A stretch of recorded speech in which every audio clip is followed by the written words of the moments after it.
La cour d'appel va se prononcer, puisque le département a fait appel. L'entreprise Bouygues, au nom des entreprises, se portera aussi partie volontaire à l'appel, comme elle l'a fait, et que ça se terminera non pas avec le jugement de la cour d'appel, mais ça se terminera à nouveau devant le Conseil d'État, dans quelques mois ou quelques années. Pourquoi? Parce que si la cour d'appel nous donne raison, il y a tout à penser que les opposants feront appel au Conseil d'État. Et si la cour d'appel nous donne tort, eh bien nous irons devant le Conseil d'État. Donc tout ça, c'est pas encore terminé. Et aujourd'hui, rien n'est arrêté dans la procédure.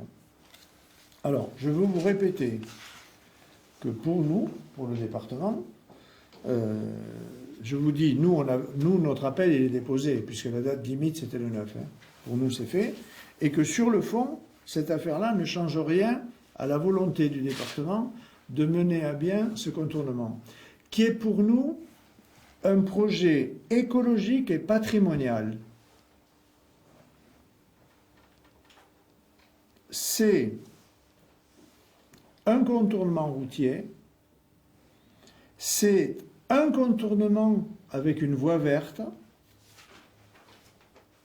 parce que sinon, le problème de la voie verte et des vélos n'est pas réglé, et je vous renverrai à ce petit document qu'on a préparé avec le témoignage du délégué sécurité de la Fédération française du tourisme, mais c'est aussi la question de la protection du village de Beynac.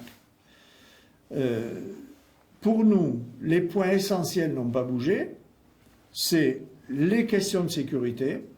Ce n'est pas le département qui a classé 2 zones de falaise en zone rouge, au risque falaise à Beynac, c'est l'État. Et ces zones rouges, ce sont les falaises sous le château de Beynac, et ce sont les falaises du Pec, un petit peu plus loin, en direction de Saint-Vincent-de-Cosse.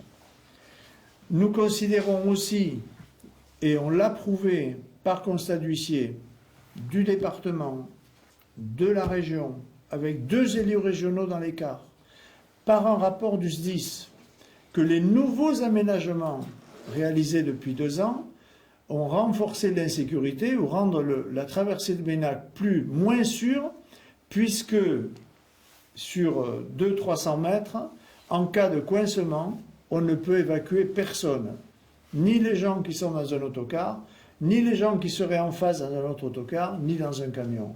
Et il y a un vrai danger de mort pour traverser Beynac aujourd'hui en autocar.